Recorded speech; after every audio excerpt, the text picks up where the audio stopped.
Hello everyone. আশা করি তোমরা সবাই ভালো আছো। আজকে আমরা এইচএসসি ২০২৫ এর ময়মনসিংহ বোর্ডের right form of verb solve করব। অ্যান্ড আমি তোমাদেরকে প্রত্যেকটা রাইট ফর্ম অফ ভার্ব কেন হলো, কিভাবে হলো, কোন রুলস অনুযায়ী হলো প্রত্যেকটা ইন ডিটেইলস বুঝিয়ে বলব। আর আমি কিন্তু সবসময় তোমাদেরকে বলি যে যত বেশি তোমরা প্র্যাকটিস করবে, প্র্যাকটিস করে যেটা শিখবে ওইটা কিন্তু দেখবা তোমাদের মনে থাকবে বেশি। যতই রুলস মুখস্থ করো না কেন, সেটা যদি তুমি প্র্যাকটিস না করো, সেই রুলস যদি অনুশীলন না করো, তাহলে কিন্তু সেটা রুলসটা পড়েও কোনো লাভ নেই। রুলসটা মুখস্থ করেও কোনো লাভ নেই। তো চলো এবার আমরা দেখি এই পুরো প্যাসেজটা কিন্তু আমি একদম বাংলা মিনিংও তোমাদেরকে বলবো আর প্রত্যেকটা রাইট ফর্ম অফ ভার্ব একদম কারণ সহ ব্যাখ্যা করব। তো লেটস স্টার্ট। তো দেখি আমরা কি আসছিল। প্রথমে দেখো এখানে লেখা আছে ওয়ান ডে ইন 1976 মানে 1976 সালের একদিন।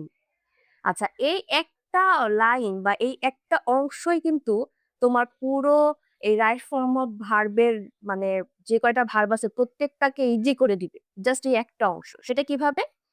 তুমি এই এতটুকু অংশ পড়েই বুঝতে পারলে যে এই পুরো প্যাসেজটাই 1976 এর কোনো একটা ঘটনা নিয়ে, তাই না? মানে 1976 সালে কোনো একটা ঘটনা নিয়েই এই প্যাসেজটা। তার মানে এটা কিন্তু অতীতের একটা ঘটনা।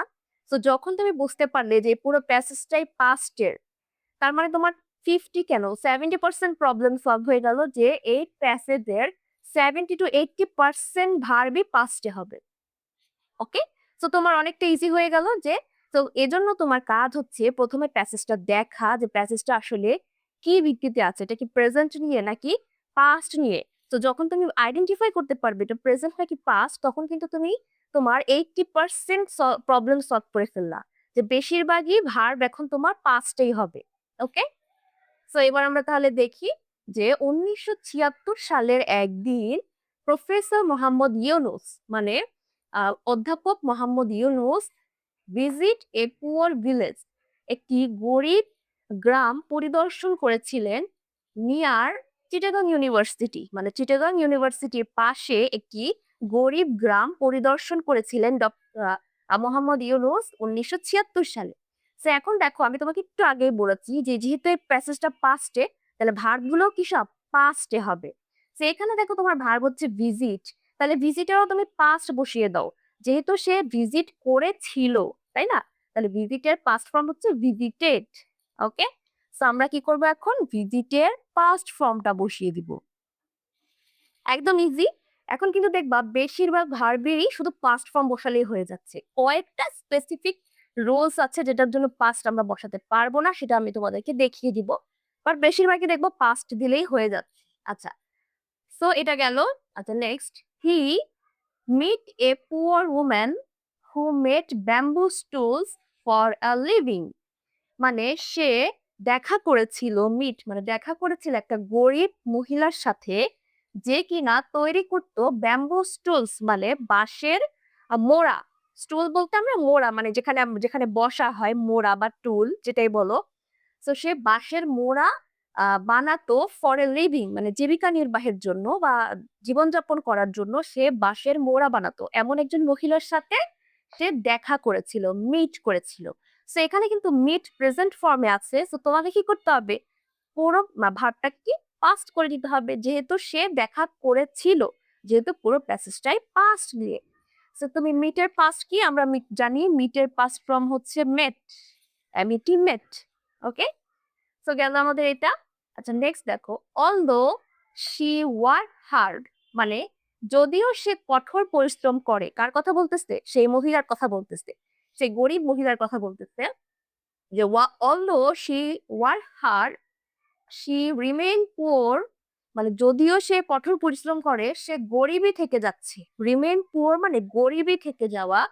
বিকজ কারণ she forced to pay a high price for the bamboo কারণ she forced মানে তাকে বাধ্য করা হয়। ফোর্স মানে কি? বাধ্য করা। তাকে বাধ্য করা হয় to pay a high price একটা উচ্চ দাম বা একটা উচ্চ মূল্য দিতে বাধ্য করা হয় ফর দ্য ব্যাম্বো বাঁশের জন্য।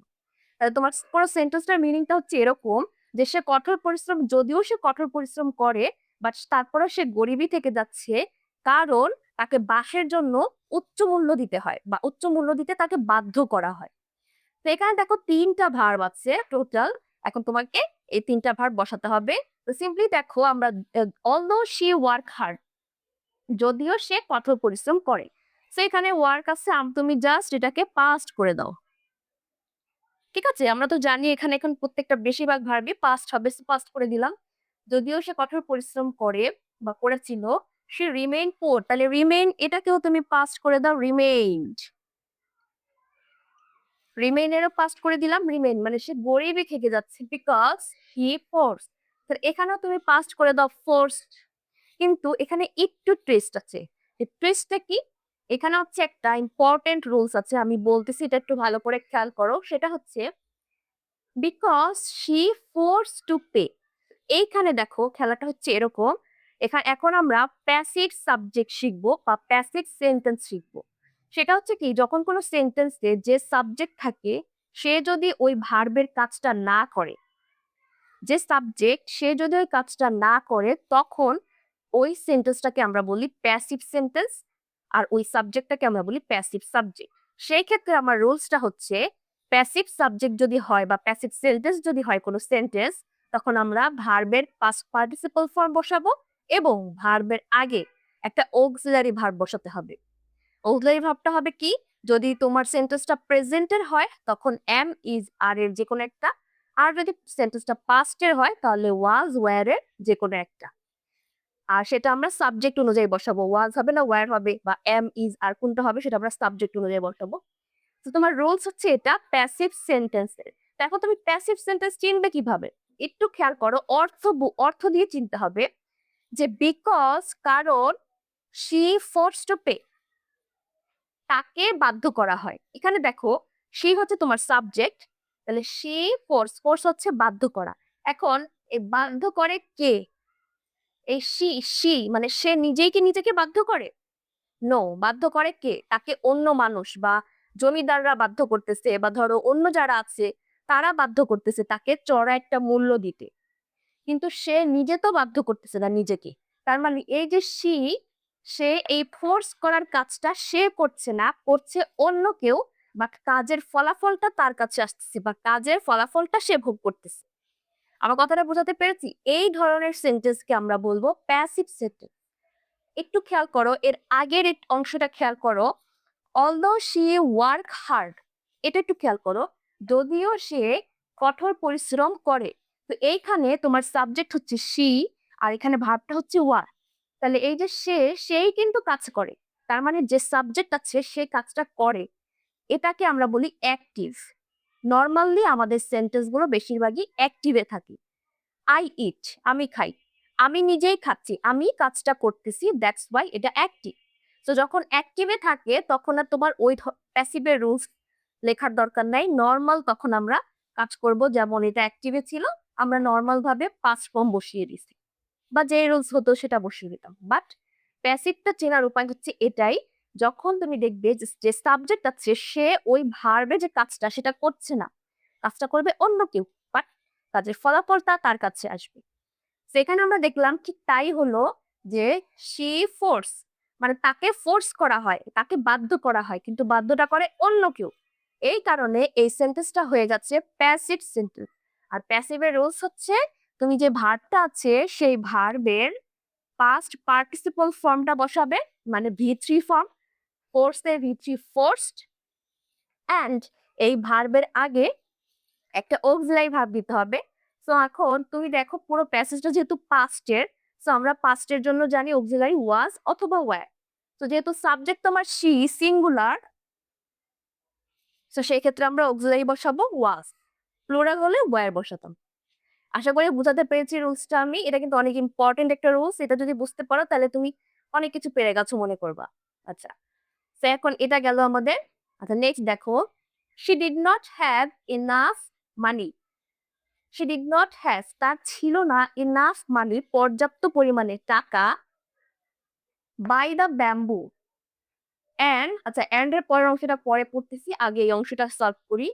যে তার পর্যাপ্ত পরিমাণে টাকা ছিল না, বাই দ্য ব্যাম্বু, বাঁশ কেনার জন্য। তো এখানে খেয়াল করা একটা জিনিস, যে তার পর্যাপ্ত পরিমাণ টাকা ছিল না কিসের জন্য? বাঁশ কেনার জন্য।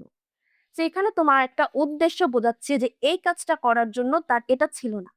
যখন কোনো সেন্টেন্সে উদ্দেশ্য বোঝাবে যে আমি এটা করব, এটা করার জন্য এটা করতেছি। আমি পড়াশোনা করতেছি জীবনে উন্নতি করার জন্য। আমার একটা উদ্দেশ্য আছে, তাই না? তো সেম ভাবে এখানেও যে আ তার তার কি পর্যাপ্ত পরিমাণ টাকা ছিল না। কিসের জন্য? বাঁশ কেনার জন্য। একটা কথার উদ্দেশ্য আছে যে এটার জন্য এটা নাই, এটার জন্য এটা হচ্ছে না।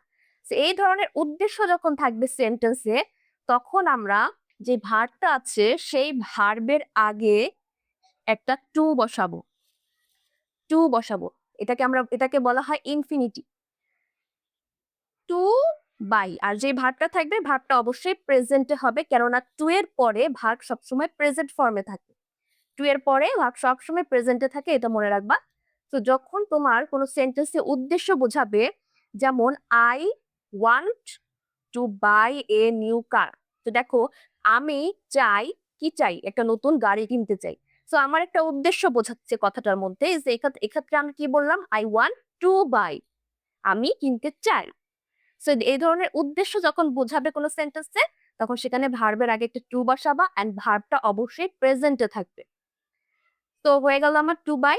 আচ্ছা তো তার পর্যাপ্ত পরিমাণ টাকা ছিল না বাঁশ কেনার জন্য and used to take loans from the moneylenders on an exorbitant interest and used to এবং সে নিত লোন নিত from the moneylenders মানে জমিদারদের কাছ থেকে on an exorbitant interest মানে চড়া একটা সুদে মানে অনেক বড়সড় একটা সুদের উপরে সে জমিদারদের কাছ থেকে লোন নিত।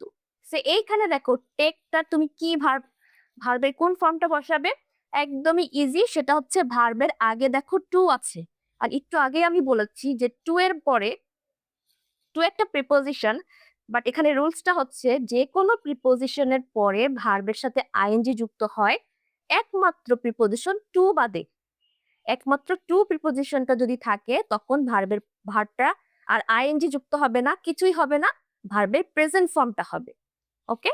ভার্ব পাস্টও হবে না, আইএনজিও হবে না, কিছুই হবে না, জাস্ট ভার্বের প্রেজেন্টই থাকবে। সো টেকটা কিন্তু প্রেজেন্টেই আছে এজন্য তুমি আবার টেকই লিখে রাখো। প্রেজেন্টেই থাকবে। যেহেতু তার আগে আছে টু। এটা একটা রুলস মনে রাখবে। প্রিপোজিশনের রুলস এটা। আচ্ছা। তো তাহলে কি হলো অর্থটা যে যেহেতু তার কাছে টাকা ছিল না সে জমিদারদের কাছ থেকে লোন নিত। আচ্ছা professor Yunus know that professor Yunus জানে যে he could not simply give her the money she needed মানে সে খুব সহজেই ওই মহিলাটিকে টাকা দিতে পারতো না যে টাকাটা তার প্রয়োজন ছিল। ইট রব the women of her dignity এতে সেই মহিলার সম্মানহানি হতো বা আত্মসম্মানে লাগতো। বিষয়টা হচ্ছে এরকম যে প্রফেসর ইউনুস জানতো যে সে যদি ওই মহিলাকে টাকা অফার করতো যে যতটুকু টাকা তার প্রয়োজন সেই টাকাটা যদি অফার করতো ওই মহিলার সম্মানে লাগতো আত্মসম্মানে লাগতো। তো এই এখন কথাটার অর্থ এটা দাঁড়াইতে বাট এখন তুমি ভার্ব হলো ফিল করো। দেখো professor Yunus know that so এখানে কি হবে যে প্রফেসর ইউনুস জানতো যে যেহেতু এটা পাস্টের ছিল পুরো প্যাসেজটাই গল্পটাই সো তুমিও পাস্ট বসিয়ে দাও। প্রফেসর ইউনুস জানতেন যে he could not simply give her তো এখানে গিভ আছে তো গিভ এর পরিবর্তে তুমি কি করবা যেহেতু প্রত্যেকটাই পাস্ট করে দিছি সো গিভ কেও পাস্ট করে দাও গেভ। বাট একটু এখানে খেয়াল করো সেটা হচ্ছে সাবজেক্টের আগে যদি অক্সিলারি সরি ভার্বের আগে এন্ড সাবজেক্টের পরে এই যে এখানে তোমার সেন্টেন্সটা শুরু হয়েছে এখান থেকে না he could not simply give her the money একটু একটু করে খেয়াল করো এটা একটা ক্লজ না। তো এই হি সাবজেক্ট এন্ড সাবজেক্টের পরে একটা মোডাল অক্সিলারি আছে কুড নট। তো তোমার কথাটা হচ্ছে যখন একটা সেন্টেন্সে অলরেডি তুমি কোনো পাস্টের অক্সিলারি ইউজ করে ফেলবে তখন আর ভার্বটাকে পাস্ট করার দরকার নাই। ঠিক আছে? যদি তুমি অক্সিলারি হিসেবে পাস্ট অক্সিলারি ইউজ করো যেমন কুড, ওয়াজ, তারপরে মাইট, শুড এই ধরনের পাস্ট যে মোডাল অক্সিলারি হোক বা নরমাল অক্সিলারি হোক যে অক্সিলারি হোক না কেন যদি পাস্ট আলা কোনো অক্সিলারি ইউজ হয় তখন আর ভার্বকে পাস্ট করার দরকার নাই ভার্ব তখন প্রেজেন্টই থাকবে। সো এই জিনিসটা একটু খেয়াল রাখতে হবে যেহেতু তোমার অক্সিলারি আছে কুড, সেক্ষেত্রে আর এই গিভ কে তুমি গেস করার কোনো দরকার নাই। গিভ গিভই থাকবে। ঠিক আছে? একটু খেয়াল করতে হবে। সবই তো যে পাস্ট করে দিব তাহলে তা হলো না। একটু কয়েকটা তো ডিফারেন্স থাকবেই। এজন্যই একটু তোমাকে প্র্যাকটিস করতে হবে। যত বেশি প্র্যাকটিস করবা তাহলে এই পয়েন্ট গুলো তুমি ধরতে পারবে। ওকে? সো এটা গেল। আচ্ছা এখন তারপরেরটা দেখো যে সে যদি তাকে টাকা অফার করে তাহলে সে নিত না বা তার আত্মসম্মানে লাগতো যে ইট রব the women of her dignity. রব, আচ্ছা রব মানে কিন্তু ডাকাতি বা লুট করা এরকম কিছু। তার মানে এতে সেই মহিলার আত্মসম্মান লুট হতো। তো এইখানে দেখো এই যে রব আছে, এই রবটা এখানে তুমি কি কি ইউজ করবা? এখানে একটা রুলস হচ্ছে যখন কোনো সেন্টেন্সে কোনো সম্ভাব্য কোনো ফলাফল বোঝাবে, যেমন কথাটা হচ্ছে দেখো প্রফেসর ইউনুস যদি ওই মহিলাটিকে টাকা দিত তাহলে ওই মহিলার আত্মসম্মানে লাগতো। তো এখানে কিন্তু ওই প্রফেসর ইউনুস টাকা দেয় নাই, সে কিন্তু না দিয়েই ফলাফলটা চিন্তা করতেছিল যে যদি আমি দেই তাহলে ওই মহিলার আত্মসম্মানে লাগবে। মানে সে কিন্তু দেয় নাই টাকা, না দিয়েই সে ফলাফল চিন্তা করছিল আগে থেকে। এটাকে আমরা বলি সম্ভাব্য কোনো ফলাফল। যে যদি প্রফেসর ইউনুস জানতেন যে সে যদি টাকা দিত ওই মহিলাটিকে তাহলে সেই মহিলার আত্মসম্মান হানি হতো বা আত্মসম্মান লুট হতো। সেই আত্মসম্মান লুট হওয়ার কিন্তু হয়নি, এই ঘটনাটা ঘটেনি। বাট প্রফেসর ইউনুস এটা সম্ভাবনা করেছেন যে হতে পারে। তো যখন কোন একটি কাজ সম্ভাব্য কাজ হবে বাট হয়নি, জাস্ট মানে আন্দাজ করা হয় যে এই কাজটা হতে পারে, এখনো হয়নি কাজটা, এই ধরনের কাজের ক্ষেত্রে আমরা যে ভার্বটা থাকে সে ভার্বের আগে উড বসাবো। উইল অথবা উড, সেখানে হচ্ছে কি কন্ডিশনাল ফলাফল, মানে সেন্টেন্সটা হয়ে যাবে তখন কন্ডিশনালের মতো। যেমন ধরো আম যদি তুমি আসো তাহলে আমি তোমার সাথে যাব। আমি একটা এক্সাম্পল দিলাম যে যদি তুমি আসো তাহলে আমি তোমার সাথে যাব। মানে হচ্ছে তুমি যদি আসো তখনই আমি যাব। একটা কন্ডিশন হয়ে গেছে সেন্টেন্সের মধ্যে। সেই ধরনের সেন্টেন্স কিন্তু আমরা পরের পার্টটা আমরা উইল অথবা উড দিয়ে লিখি যে if you came I will go, if you come I will go. ঠিক আছে? সো এখানেও সেন্টেন্সটা ঠিক কন্ডিশনালের মতো হয়ে যাবে। যেহেতু ঘটনাটা ঘটেনি, ফলাফলটা একটা সম্ভাব্য ফলাফল, সেক্ষেত্রে সেন্টেন্সটা কন্ডিশনাল রুলস অনুযায়ী হবে। আর সেই রুলসটা হচ্ছে যদি সেন্টেন্স পুরো প্যাসেজটা প্রেজেন্টে হতো তখন তুমি উইল ইউজ করতে। এখন যেহেতু পুরো প্যাসেজটা তোমার পাস্টে আছে তাই আমরা উইল এর পরিবর্তে ওর ইউজ করব ভার্বের আগে। তো তোমার ভার্বটা হচ্ছে কি? ভার্বটা হচ্ছে রব। সো রব এর আগে আমরা ইউজ করব উড এন্ড তারপরে রব। ওকে? ইট উড রব the women of her dignity.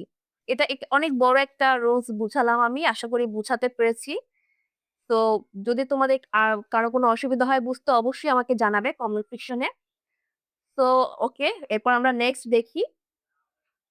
Instead, আচ্ছা এর এর পরিবর্তে মানে ইনস্টেড মানে ওই টাকা অফার করার পরিবর্তে সে কি করলো? এর পরিবর্তে আচ্ছা এখানে একটা ওয়ার্ড মিসিং আছে। He instead he asked the people in the village, মানে এর পরিবর্তে সে আস্ক করলো ওই গ্রামের লোকদেরকে আস্ক করলো বা জিজ্ঞাসা করলো how much money they need to start their own business, কতটুকু পরিমাণ টাকা দরকার তাদের নিজেদের ব্যবসা শুরু করার জন্য। মানে সে কি করলো ওই গ্রামের লোকদেরকে জিজ্ঞেস করলো যে কতটুকু পরিমাণ টাকা তোমাদের দরকার নিজেদের ব্যবসা শুরু করার জন্য and free themselves from poverty, এবং নিজেদেরকে ফ্রি করার জন্য দারিদ্রতা থেকে মুক্ত করার জন্য। ঠিক আছে? তো সে কি তাদেরকে জিজ্ঞাসা করলো, জিজ্ঞাসা করেছিল, যেহেতু সব পাস্টে হচ্ছে তাহলে সে কি জিজ্ঞাসা করেছিল, সেক্ষেত্রে তুমি কি করবে যে আক্সটা সেটাকে আক্সড করে দাও। আক্সড জিজ্ঞাসা করেছিল। ওকে, তাহলে সে জিজ্ঞাসা করেছিল যে কতটুকু পরিমাণ টাকা লাগবে তাদের এই নিজেদের ব্যবসা শুরু করার জন্য। সেখানে দেখো নিড আছে, সো নিডটাকেও তুমি কি করো পাস্টে করে দাও। নিডেড, কতটুকু টাকা তাদের প্রয়োজন, needed to start their own business, যাতে তারা তাদের নিজেদেরকে দারিদ্র্য থেকে মুক্ত করতে পারে। He lend the equivalent of about US $27 from his pocket to 42 women of the village. আচ্ছা, একটু অর্থটা বোঝার চেষ্টা করো। হি লেন্ট মানে ধার দেয়া বা হ্যাঁ, ধার দেয়া। মানে সে ধার দিয়েছিল বা দিয়েছিল the equivalent of about 27 US dollar মানে ইউএস ডলার 27 ইউএস ডলারের মতো 27 ইউএস ডলারের সমপরিমাণ টাকা ফ্রম হিজ পকেট মানে তার নিজের পকেট থেকে দিয়েছিল to 42 women of the village ওই গ্রামের 42 জন মহিলাকে। ঠিক আছে, ওই গ্রামের 42 জন মহিলাকে সে তার নিজের পকেট থেকে ইউএস ডলার 27 দিয়েছিল। আচ্ছা, সো এখানে দেখো লেন্ট মানে কি দিয়েছিল বা ধার দিয়েছিল। সো এই লেন্টেরও তুমি কি করো পাস্ট ফর্ম বসিয়ে দাও। আর লেন্ট এর পাস্ট ফর্ম হচ্ছে লেন্ট। আমরা জানি লেন্ট এর পাস্ট ফর্ম কি লেন্ট, এলইএনটি লেন্ট। ওকে, জাস্ট ডি এর পরিবর্তে টি। সেটাও হয়ে গেল, আমাদের পাস্ট ফর্ম বসিয়ে দিলাম, হয়ে গেল। আচ্ছা, এরপরে দেখি দোজ ওমেন ওই মহিলারা সেট আপ সেট আপ দেয়ার স্মল বিজনেস ওই মহিলারা তাদের নিজেদের একটা ব্যবসা শুরু করলো and started to earn money এবং টাকা আয় করা শুরু করলো টু সাপোর্ট দেয়ার ফ্যামিলিজ তাদের পরিবারকে সাহায্য করার জন্য। ঠিক আছে, তো তোমার অর্থটা হয়ে গেল কি যে ওই মহিলারা ওই টাকা দিয়ে ওই মহিলারা নিজেদের একটা ব্যবসা দিল, ব্যবসা শুরু করলো, ওখান থেকে টাকা উপার্জন করে নিজেদের ফ্যামিলিকে সাপোর্ট করলো। তো এখানে কি সেট আপ, সেট আপ মানে কি মানে গঠন করা, ব্যবসা দেয়া, সেট করা। তো এখানেও তুমি কি করবা যে সেটের পাস্ট ফর্ম আছে সেটা বসিয়ে দাও। তো এখানে সেট সেট ওয়ার্ডটার পাস্ট আর পাস্ট পার্টিসিপল সবই সেট। ওকে, সেটা পাস্ট বসালেও সেট, প্রেজেন্ট বসালেও সেট, যেটাই বসাও সেটই। তো আমরা কিন্তু এটার পাস্ট ফর্ম বসিয়েছি, বাট দেখে মনে হচ্ছে না ওইটাই বসিয়ে দিচ্ছি, বাট আসলে আমরা এটার পাস্ট ফর্ম বসিয়েছি সেট। তো শেষ হয়ে গেল। তাহলে দেখো আমরা এখানে এই পুরো প্যাসেজটার সলভ করলাম রাইট ফর্ম অফ ভার্বস, আর অনেক কটা রুলসও কিন্তু শিখলাম। তো এভাবে তুমি যদি অনেক বোর্ড, বিগত 3-4 বছরের বোর্ড, প্রত্যেকটা বোর্ড সলভ করো, দেখো তুমি অনেক কটা রুলস শিখে গেছো। আর এগুলো কিন্তু কখনো ভুলবে না তুমি। রুলস মুখস্থ করার চেয়ে এটা কিন্তু অনেক বেশি বেটার। আমি এই জন্য বারবার বলি তোমাদেরকে যে প্র্যাকটিস করো, যত বেশি প্র্যাকটিস করবে ততই বেশি শিখবে। ওকে, সো ভিডিওটি ভালো লেগে থাকলে অবশ্যই আমার চ্যানেলটি সাবস্ক্রাইব করবে। অ্যান্ড কারো যদি কোনো প্রশ্ন থাকে অবশ্যই আমাকে কমেন্ট সেকশনে জানাবে। দেখা হবে নেক্সট ভিডিওতে। আল্লাহ হাফেজ।